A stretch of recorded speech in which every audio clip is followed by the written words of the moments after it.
Batting এর দুরবস্থা দুর্ভাবনায় ফেলেছে বাংলাদেশকে। তবে আবার আশা আলোর কথা হলো দিনকে দিন ভালো করছে বাংলাদেশের বোলিং ইউনিট।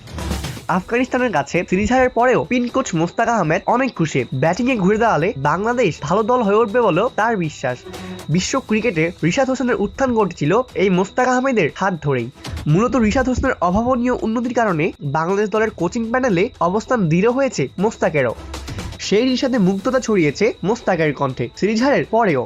প্রথমত রিশাদের উন্নতি দেখে আমি খুবই খুশি। গত 3 থেকে 4 সিরিজে সে প্রচুর কাজ করেছে। বাংলাদেশের স্পিন বিভাগের ভালো ভবিষ্যৎ আছে। তানভীর, রিশাদ, নাসুম টি-20তে বর্তমানে অনেক ভালো করছে। ছন্দেও আছে পেসাররাও। তবে বোলিং ইউনিট এত ভালো করার পরেও কেন ওয়ানডে দলের বেহাল দশা, এটিই বড় প্রশ্ন। মোস্তাক বলেন, প্রশ্ন হলো আমরা 50 ওভারে কেন ভালো করছি না। আমাদের ব্যাটিং ভালো করতে হবে। তারা ভালো খেলোয়াড়, ভালো ব্যাট করতে পারে। তবে রশিদরা এই কন্ডিশনে অনেকটাই পরিপক্ক। তাদের বিপক্ষে ভালো খেলতে বা তাদের বিপক্ষে ভালো করতে প্রোঅ্যাক্টিভ হতে হবে। এসব কন্ডিশনে ভালো খেললে আমি বিশ্বাস করি যে কোনো দলকে বাংলাদেশ চ্যালেঞ্জ জানাতে পারবে। অপূর্ব দাস, প্লেভাস নিউজ।